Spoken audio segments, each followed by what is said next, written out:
All right. Hello, everybody, and welcome to the December UN Info Session. I'm Alex, an intern with the San Diego chapter of the United Nations Association.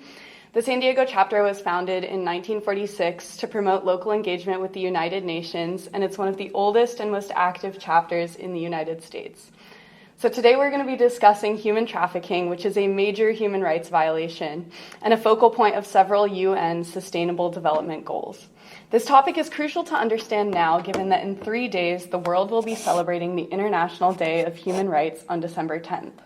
It was on this day, 71 years ago, that the UN General Assembly adopted the Universal Declaration of Human Rights, and this milestone document proclaimed the rights that everyone is inherently entitled to as human beings, and it continues to uplift millions of people around the world.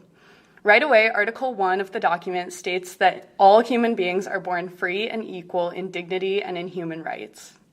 To build on this dignity and on the human rights that continue to be violated in San Diego and across the world, I am thrilled to have with me today Andrea Garcia, an expert on human trafficking. So Andrea, would you mind starting off by telling us a little bit more about yourself? Yeah, of course. Well, first of all, it's an honor to be here. I'm absolutely excited to just be able to share a little bit of information that I have with you. I am currently a student at USD at the Kroc School of Peace and Justice.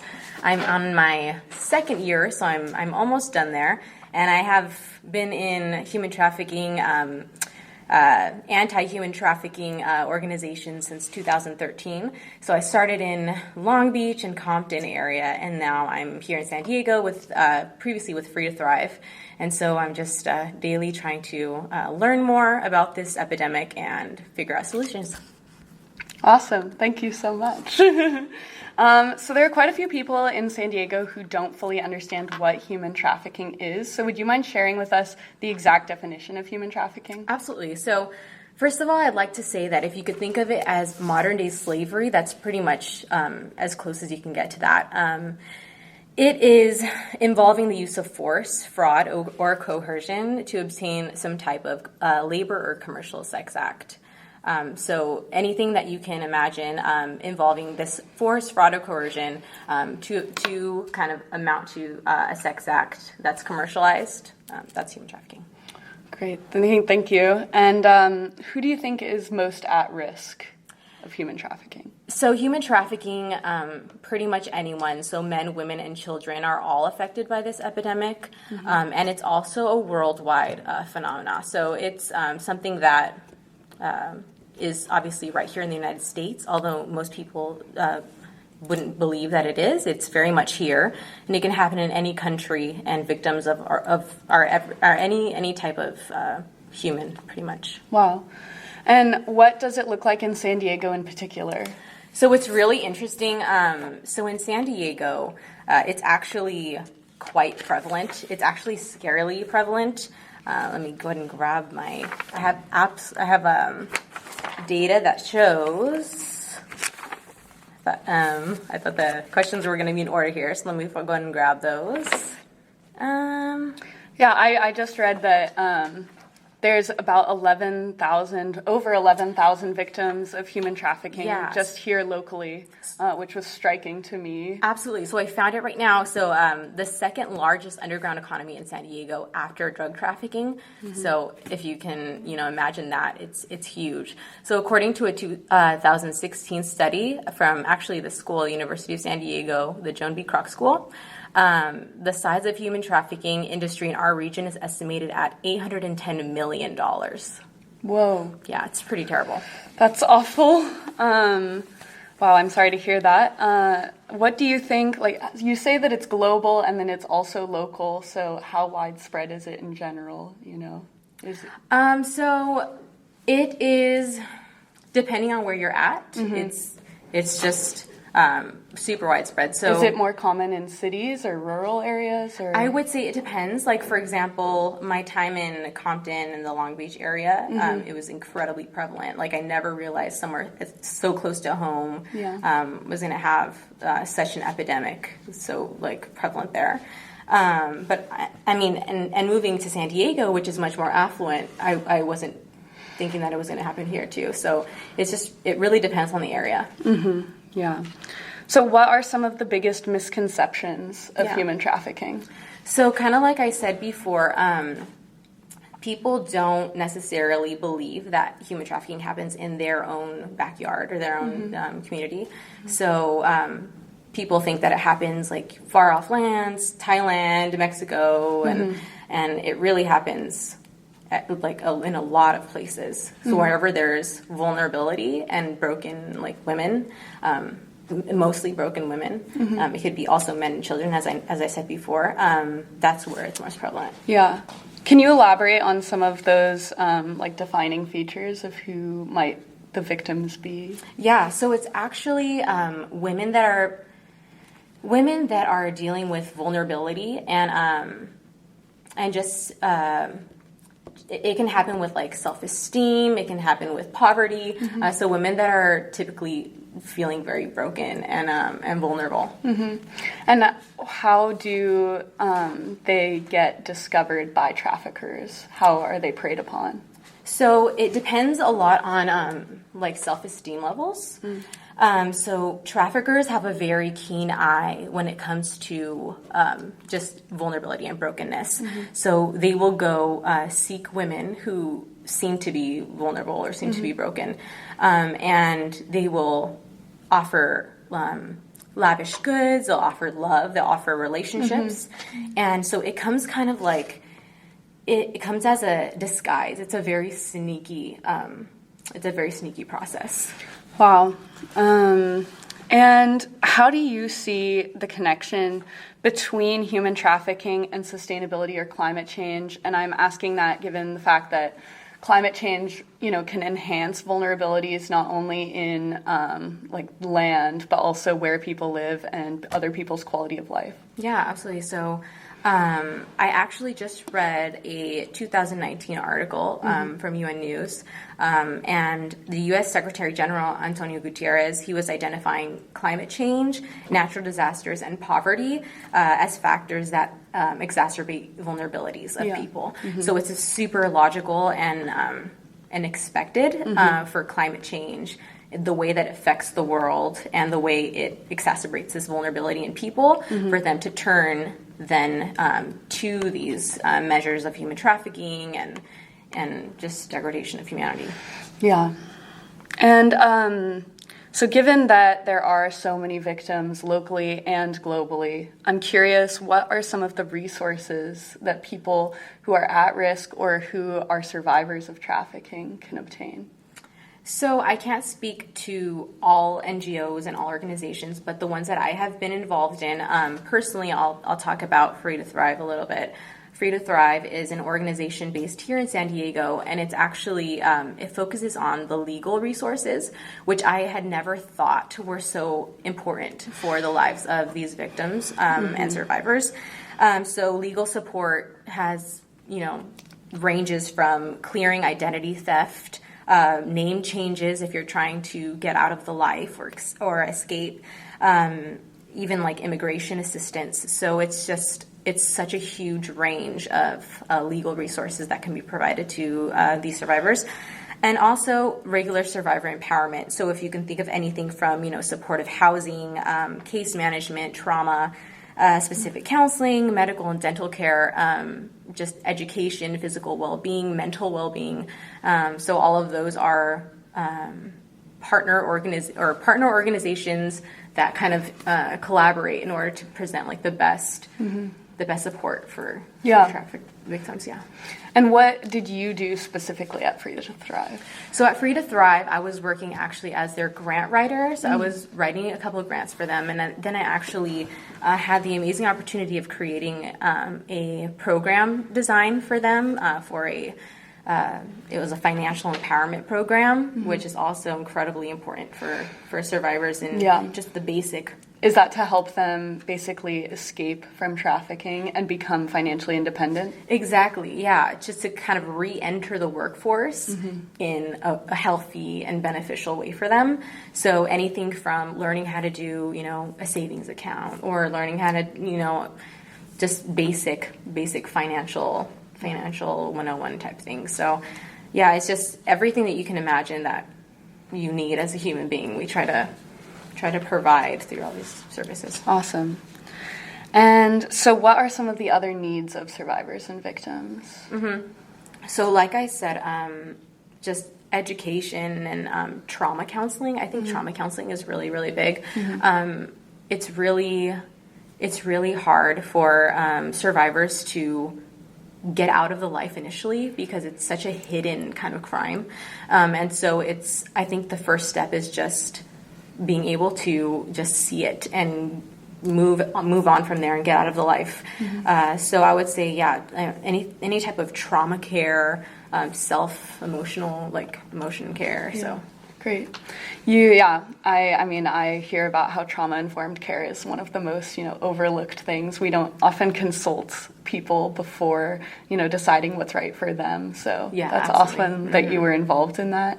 And one point that you mentioned that I am curious about is how people are trafficked and moved around secretly. And I'm wondering if you could elaborate on that, because I think it's hard to understand how so many thousands of people around the world can be moved in this hidden economy without being discovered. Right. It's really interesting.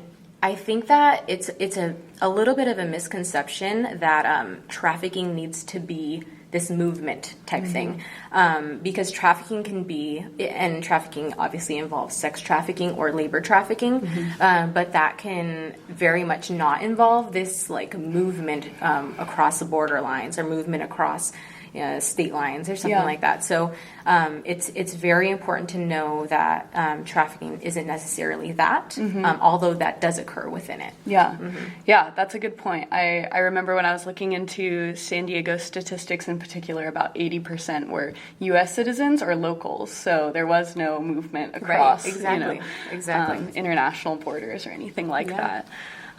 So what should people in the community do if they suspect a human trafficking situation, or how might they perceive those signs? Yeah, so I would say just rule of thumb, safety is key, paramount. So just make sure you're not approaching any pimps or Johns or yourself. You don't want to, or even the traffic victims, you don't want to approach them yourself if it's going to be a dangerous situation. So just keep that in mind. Also, I'm always stressing education is so key. Just know the indicators, kind of understand what you're looking for, and that I actually have a really good site that has a lot of information on that and on different key indicators. It's from the Department of Homeland Security, and it's the Blue Campaign Awareness training. And so if you want to go ahead and look that up, they'll explain different key indicators that you should be on the look for. So, for example, just a couple examples, has a child stopped attending school or stopped attending functions like that? Or has the person had a dramatic change in behavior? Do you see bruises in different spots, healing at different times? Is the person submissive or fearful or timid? Just and I've even heard just if a girl or a woman comes to school or something with all of a sudden very expensive jewelry. So like I said, it's a very manipulative phenomenon, in that these men are typically posing themselves as wanting to give a relationship to the woman and wanting to help or aid them in whichever way they need. So it's a very manipulative. Yeah, that's hard to hear. Yeah, it is really, it's terrible. And how can we as people in the community help in this? Yeah, so, one, obviously education, just know the indicators. Two, look locally. Local organizations always need help. It's typically volunteer-based, so if you can donate a little bit of your time in understanding this a little more and getting involved in any way that you can, I think that would be an incredible resource to have more people on the ground actually knowing and participating. Yeah, that's a great point. There are so many organizations, including Free to Thrive, where you worked, and many others that offer support services for victims and survivors who are working to reintegrate themselves into society and working to combat these organized crimes. So, and also this is just me talking and from my own personal perspective, but the world could always just use a little more kindness. And I think that that's like the stem of this. I think that, and this is just me, I'm not quoting any research studies or anything, but I feel like if women around the world felt more love and acceptance, and I'm saying women because that's whom I've dealt with throughout the organizations that I've worked with, but just it comes from a vulnerability and a lack of love, a lack of care from immediate family and from friends. So I feel like if just consciousness to be kind, I guess. That's great. I like that. Thank you. Is there any other final points that you would like to make as well that we didn't address? I know that, you obviously know that Free to Thrive is here local in San Diego, and we partner with our Free to Thrive partners with a lot of different organizations. So if you'd like to check out Free to Thrive, also there's Gems Uncovered in Long Beach, which is also incredible if you want to check that out. Another amazing organization is Sister of the Streets here locally as well. So I just want to put out as many just ones that I've encountered and have worked with. There's also an incredible book, and it's by Armand King. He just published it, and it's a book about his own life in the life of this, of human trafficking. And so I think it would just be a great resource if you want to learn more. And yeah, elevating the voice of survivors. Definitely, absolutely. Huge. Yeah. Great. Thank you. Yeah, of course. Yeah. So we'll still hear a bit more from you, especially if we have audience questions. I just wanted to take a minute to connect some of the things that we learned from you back to the Sustainable Development Goals. So basically, the Sustainable Development Goals, or the SDGs, were officially adopted by 193 countries in 2015 to end poverty, to protect the planet, and to ensure prosperity for all by 2030. And there's a lot of moments in these goals that, specifically underscore human trafficking as a human rights violation. So some examples are Goal 5 promotes gender equality and seeks to eliminate all forms of violence against women and girls, including trafficking and other forms of exploitation.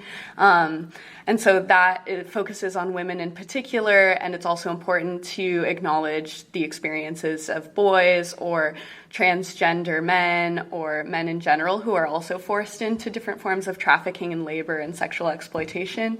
So Goal 8 focuses on making decent, stable work available to all as a means of making people less vulnerable to forced labor and trafficking. The goal is that if they have these forms of employment, they can't be, drawn away into shadier forms of work that are less secure, I suppose, and ultimately end up in trafficking situations. And then finally, Goal 16 urges nations to achieve peace and end abuse by ending trafficking immediately. And this goal focuses on combating organized crime while also ensuring that every citizen has a form of legal identity, because without having a form of legal identity, you can be more vulnerable to these traffickers who exploit any weakness possible. And so we are thrilled that as of June this year, our chapter is working with the city of San Diego in aligning their development with the framework of the SDGs. And so within the city, this will include a commitment to SDG 11 for sustainable cities and communities and SDG 13 for climate action. And then in order to make progress on all of these goals, it's crucial to reinforce SDG 17, which is partnerships for the goals. And that's something that you highlighted, especially at the end. It's very important to bring organizations together that all have a common mission, especially in terms of human trafficking. It's so important to get these organizations to combine their resources for measurable progress. And so the city actually collaborates with some of our partners who deal with human trafficking, including Casa de Cornelia, the Bilateral Safety Corridor Coalition, and Project Concern International, who already works to tackle human trafficking and to support survivors. So I'm going to stop that spiel here and open it up to some questions from our audience. We have here, who are the traffickers or pimps? That's a really good question. So traffickers and pimps, honestly, I've seen that it can be like anyone. And I've kind of, it's been horrific to see that they can be people that you don't necessarily think that they could be, like law enforcement or politicians, and maybe not in the official title as a pimp, but that engage in these acts and in this industry. So it really can be a range of different people. There is no like particular like a cookie cutter mold for. Yeah, and that makes it, that reinforces the whole like hidden industry issue. Completely. In the fact that people who we're expected to trust with our lives and our safety might be involved in those things. That's terrible to hear. Okay, another question. What is the relationship between law enforcement and the NGOs or charities that work in human trafficking? That's also a great question. So just a little bit on my own experience with dealing with law enforcement and Gems Uncovered, which is the first organization that I worked with in Long Beach and Compton. We had an amazing partnership or collaboration with the local law enforcement in Compton and in Long Beach. And so when we would, as a group, go out into the streets and present these women with just resources or a way out or just things that are super necessary that they really wanted, like water or snacks or hand sanitizer was huge, condoms, stuff like that. So I think that when we would go out, we always had that assurance of having a law enforcement backup, and the lady that I worked with, who's an absolutely amazing individual, her name is Mary White. She's a complete powerhouse in this sector. I absolutely love her. She developed this really great relationship, and so we always had kind of a number to call just in case anything went down. We had that option. That's awesome. Glad that there's some partnerships along with law enforcement as well. How important is sex education and healthy relationships in anti-human trafficking? Yeah. So it's actually interesting. My dad, who is, I think, currently watching this as well. My dad is a professor at Whittier College, and he teaches a relationship class. And I think that that's absolutely necessary for every single person to take some type of a relationship class to understand yourself and healthy relationships, where the other person is coming from, where you're coming from. It's just something that is just crucial to the rest of your life. And that's a sad thing about human trafficking, especially human sex trafficking.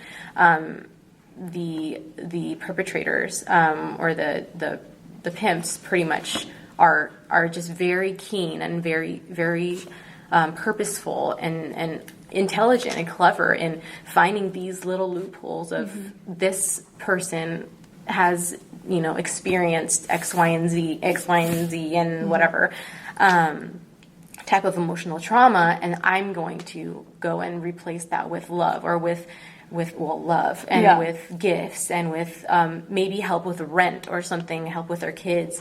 And so that if you were to have a better sense of healthy relationships, then that obviously would not be such a huge industry, I think. Yeah. In my own opinion. Yeah, that's a great point. How can you, would you mind telling a specific story that you experienced while working with Gems Uncovered? Yeah, that's a really cool question. I think first of all, can you please share what Gems Uncovered is? So Gems Uncovered, like I was saying before, is a organization in Long Beach. It's a faith-based organization, kind of stemming out of a church that used to be called Park Crest Church in Long Beach, 7th Street. And it's a organization that just provides resources for these human traffic victims. And so they provide resources such as housing, education, food. There's just a lot of different types of things, just emotional support, transition throughout the whole process from the life into kind of like a life without, the life is the life refers to a life in prostitution or a life in human trafficking. So like a life out of the life. But a specific story, I think I have a lot of just really interesting stories working with this one powerhouse, Mary White, who just, I think throughout her leadership and her example as a warrior in this area, I learned a little bit of what it is like to be fearless. In the sense of that's a beautiful compliment. What it's like to be fearless, but not just fearless on our own accounts, but fearless by what we believe. And throughout that experience being faith-based, it was a Christian organization, just relying on God to protect you in those situations.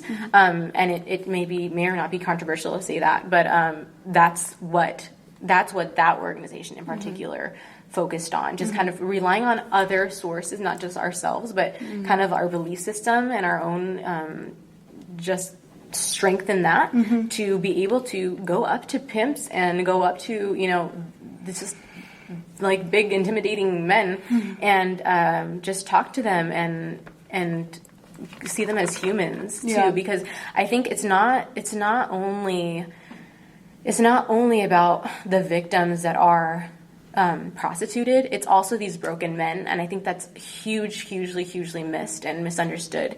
That they're not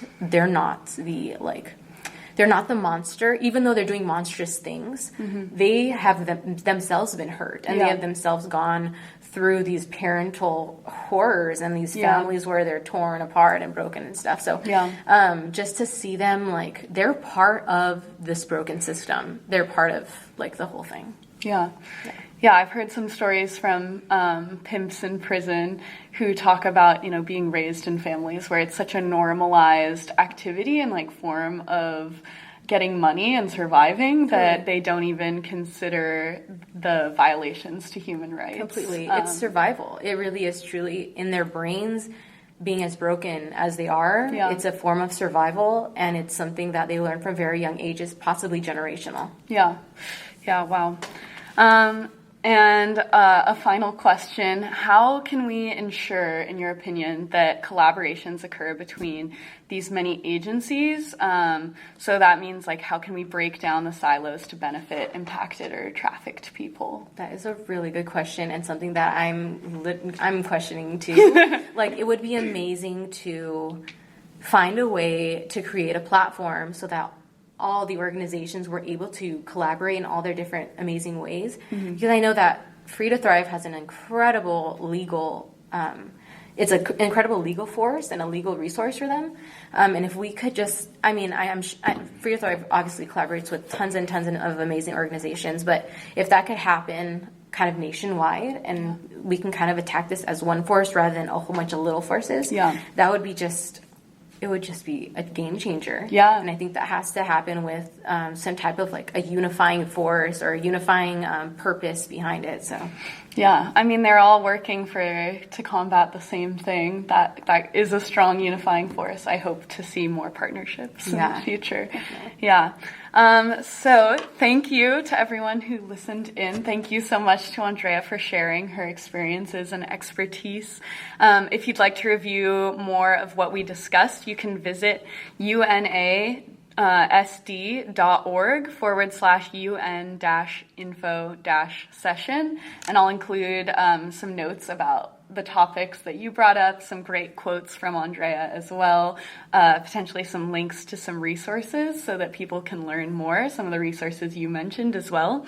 And To commemorate Human Rights Day, our chapter has collaborated with Amnesty International to organize an evening with Brian Stevenson, who's a prominent human rights lawyer, and you can join them at the Women's Museum of California at Liberty Station on this Tuesday, which is International Day of Human Rights, at 6 p.m. and learn more about potentially this topic and other human rights violations around the world. Great. Thank you so much. Thank you. Thank you. Have a good one.